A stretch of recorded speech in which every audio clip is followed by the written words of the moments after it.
বন্ধুরা, রাজমা দিয়ে অনেক রকমের রেসিপি আপনারা করে হয়তো খেয়েছেন, কিন্তু একবার রাজমার এই রেসিপিটা করে খেয়ে দেখবেন, গরম গরম রুটির সাথে কিংবা লুচি পরোটার সাথে দুর্দান্ত লাগে খেতে। নমস্কার, আমি রিঙ্কু। আমার চ্যানেল রিঙ্কুর রান্নাঘরে সকলকে স্বাগত জানিয়ে আজকে নিয়ে চলে এলাম দুর্দান্ত স্বাদের চিকেন এগ রাজমার মশালার রেসিপি। বন্ধুরা, এই রেসিপিটা আমি কিভাবে করেছি চলুন দেখে নিই। রাজমার এই রেসিপিটা করার জন্য আমি এখানে 250 গ্রাম রাজমা খুব ভালো করে পরিষ্কার করে নিয়ে চলে এলাম। এবার একটা মিক্সিং বোল নিয়ে নিলাম, তার মধ্যে এই রাজমাগুলো আমি ঢেলে নিচ্ছি। খুব ভালো করে 4-5 বার জল পাল্টে পাল্টে রাজমাগুলো ধুয়ে নেব। রাজমার মধ্যে ধুলো থাকে বা ছোটো ছোটো পোকা থাকে। অনেক দিন যদি দোকানে রাজমা থাকে বা বাড়িতে আনা থাকে, তখন ছোটো ছোটো পোকা হয়ে যায়। সেগুলো খুব ভালো করে পরিষ্কার করে এইভাবে চটকে চটকে ধুয়ে নিতে হবে, যাতে কোনো পোকামাকড় কিচ্ছু না থাকে। এভাবে জল পাল্টে পাল্টে আমি ধুয়ে নিলাম রাজমাগুলো।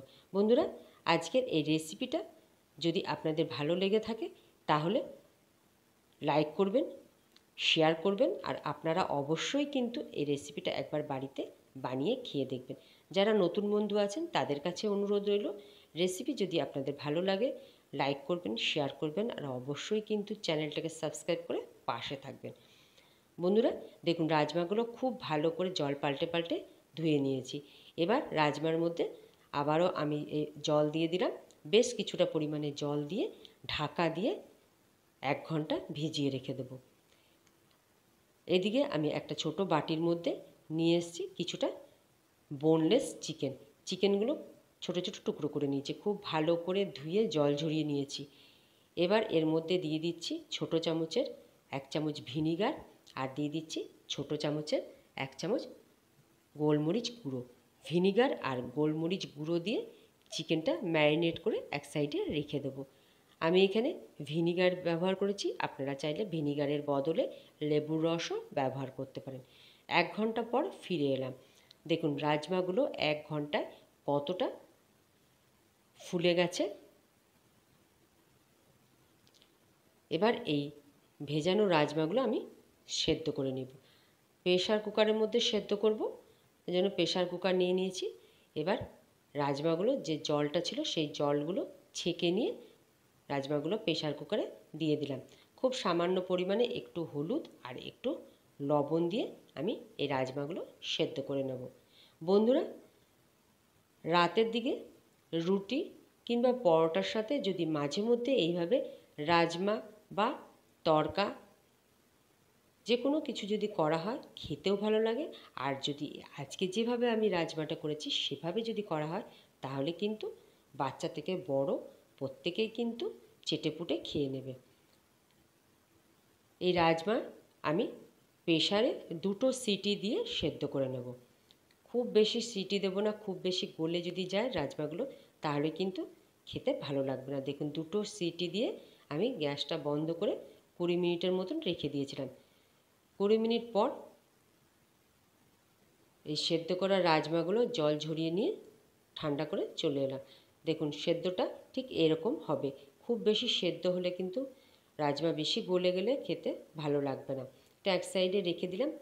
আর আমি যে চিকেনটা ম্যারিনেট করে রেখেছিলাম সেটা একবার দেখে নিই। এইভাবে যদি চিকেন ম্যারিনেট করে কিছুক্ষণ রাখা যায় তাহলে চিকেনটা খুবই নরম হয়ে যায় আর ভেতর থেকে খুবই জুসি হয়, খেতে কিন্তু দারুণ লাগে। এবার একটা বাটি নিয়ে নিচ্ছি, তার মধ্যে আমি 2টো ডিম ফাটিয়ে নেব। আমি এখানে যতটুকু রাজমা নিয়েছি সেই বুঝে চিকেন নিয়েছি। আমি এখানে 250 গ্রাম রাজমা আছে, তার মধ্যে আমি 200 গ্রামের মতো চিকেন নিয়েছি আর 2টো ডিম নিয়েছি।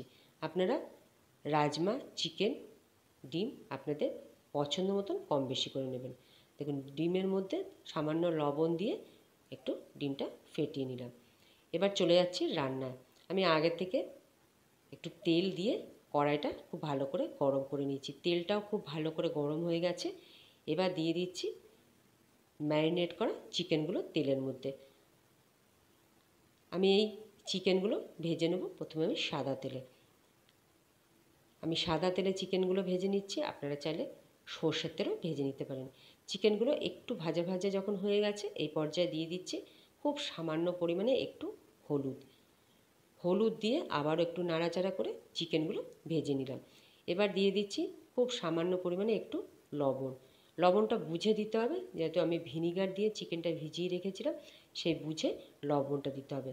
আর লবণ আগে থেকে আমি চিকেনে দিয়ে নিই, কারণ আগে থেকে লবণ দিলে চিকেন থেকে জল বেরিয়ে যাবে, চিকেনটা ভালো মতন ভাজা হবে না। লবণ দিয়ে চিকেনটা খুব ভালো করে ভেজে আমি ভাজার চিকেনটা তুলে নিচ্ছি। কড়াইয়ে যেটুকু তেল আছে তার মধ্যে আমি ওই ফ্যাটানো ডিমটা দিয়ে দেব। ডিমের ভুজিয়া আমি করে নেব।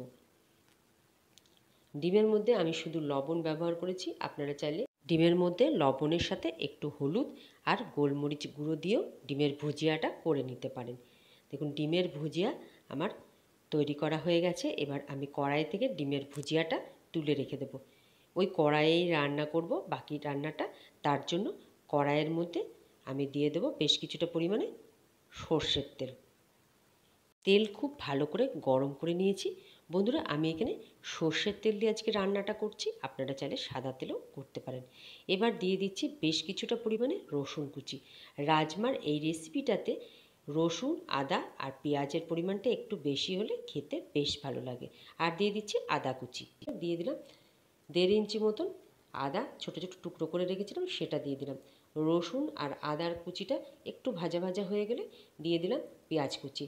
আমি এখানে মিডিয়াম সাইজের 3টে পেঁয়াজ কুচি করে রেখেছিলাম, সেটা দিয়ে দিলাম। রসুন, আদা আর পেঁয়াজটা হালকা একটু ভাজা ভাজা হয়ে গেলে দিয়ে দিলাম লঙ্কা কুচি। কাঁচা পাকা লঙ্কা আমি এখানে 6টা মতন কুচি করে রেখেছিলাম। ঝালটা আপনারা বুঝে দেবেন, বাচ্চাদের জন্য যদি করেন তখন ঝালটা অ্যাভয়েড করবেন। পেঁয়াজ, রসুন, আদা, লঙ্কা একটু ভাজা ভাজা করে নিয়ে তার মধ্যে দিয়ে দিলাম টমেটো কুচি। বড় সাইজের 2টো টমেটো আমি কুচি করে রেখেছিলাম, সেটা দিয়ে দিলাম। ঢাকা দিয়ে 1 থেকে 1.5 মিনিটের মতন আমি একটু ভেজে নিলাম। এতে পেঁয়াজ থেকে, টমেটো থেকে বেশ প্রচুর পরিমাণে জল বেরোবে, তাতেই কিন্তু টমেটো পেঁয়াজ নরম হয়ে যাবে। এবার দিয়ে দিচ্ছি কিছু শুকনো মশলা।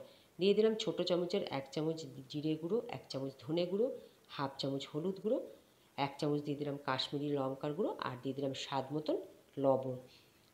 মশলার মধ্যে আমি কোনো জল দেব না। পেঁয়াজ আর টমেটো থেকে যে জলটা বেরিয়েছে তাতেই কিন্তু মশলাটা খুব ভালোভাবে কষানো হয়ে যাবে।